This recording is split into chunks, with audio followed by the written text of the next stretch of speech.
और अगली खबर की ओर बढ़ते हैं, जहां 2027 विधानसभा चुनाव से पहले यूपी की सियासत अचानक गर्मा गई है। बसपा सुप्रीमो मायावती ने ऐलान किया है कि पार्टी अकेले चुनाव लड़ेगी।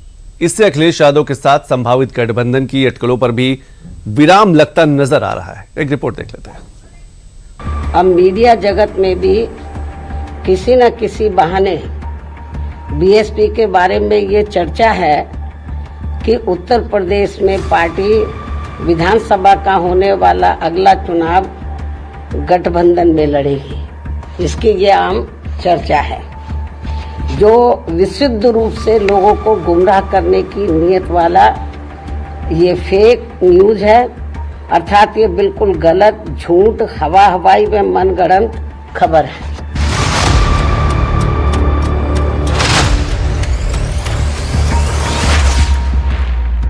सियासत में दिल हो या दल, दोनों के मिलने की पहली और आखिरी शर्त सियासी फायदा ही होता है।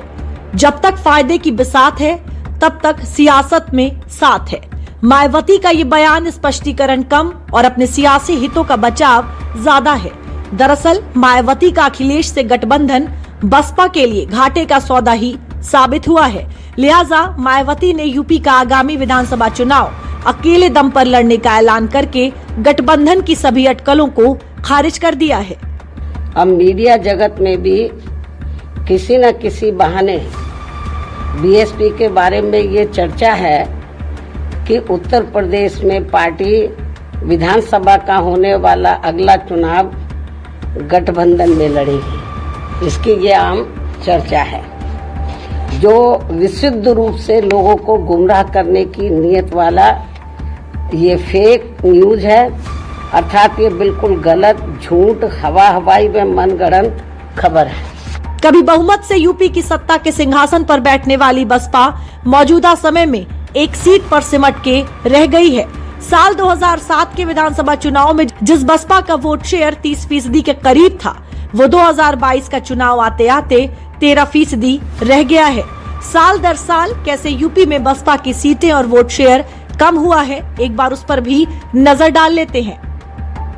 साल 2007 में बसपा ने 206 सीटों के साथ यूपी की सत्ता में वापसी की थी। तब बसपा का वोट शेयर 30% था। साल 2012 में बसपा 80 सीटों तक सिमट गई और वोट शेयर घटकर 25.9% रह गया। साल 2017 के चुनाव में बसपा की हालत और खस्ता हो गई। बसपा सिर्फ 19 सीट हासिल कर पाई और वोट शेयर भी घटकर 22.4% रह गया।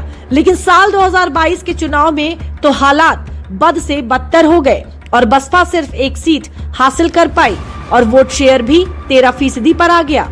बसपा के सियासी पतन को बचाने के लिए मायावती ने गठबंधन का भी पैंतरा अपनाया, लेकिन गठबंधन ने गरीबी में आटा गीला वाला काम किया और बसपा के कोर वोटर भी खिसक के सपा के साथ हो लिए।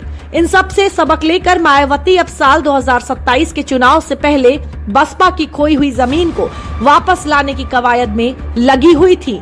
तब एक हाल ही में अखिलेश यादव ने बसपा से गठबंधन की बात कर सियासत में नई सुर्खियां दे दी थी। कई बार अगर कोई शब्द इधर से उधर हो जा रहा था तो बड़ी गौर से हमारे पत्रकार साथी उस बात को सुन रहे थे। मैं उन तमाम साथियों को कहना चाहता हूं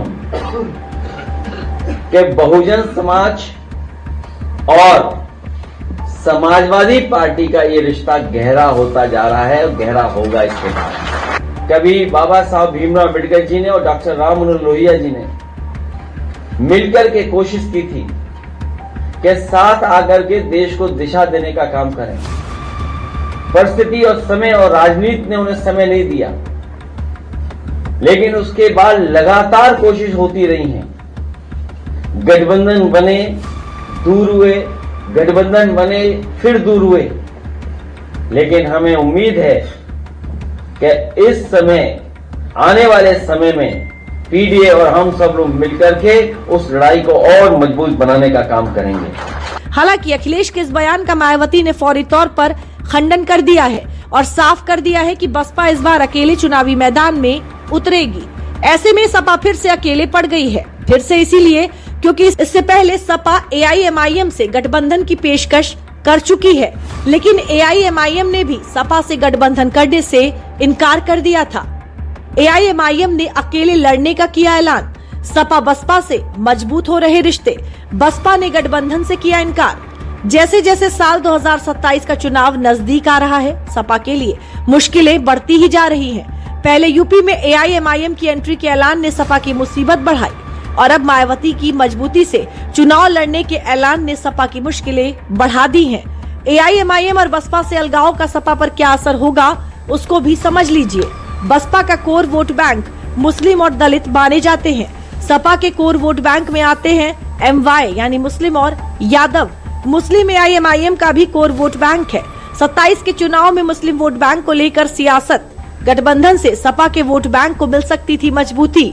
सपा के लिए एआईएमआईएम और बसपा दोनों बन सकते हैं आफत। दलित मायावती के खेमे में मुस्लिम एआईएमआईएम के साथ जा सकते हैं। बीजेपी पहले ही सपा के वोट बैंक में सेंध लगा चुकी है, यानी बसपा और एआईएमआईएम जितनी दमदारी से यूपी में चुनाव लड़ेंगे, उसका सीधा नफा बीजेपी और नुकसान सपा को होगा। यही वजह है कि सपा बार बार मुस्लिम और दलित वोट बैंक की चाहत में एआईएमआईएम और बसपा से गठबंधन के लिए डोरे डाल रही है। हालांकि सपा के लिए फिलहाल तो बात बनती नहीं दिख रही है।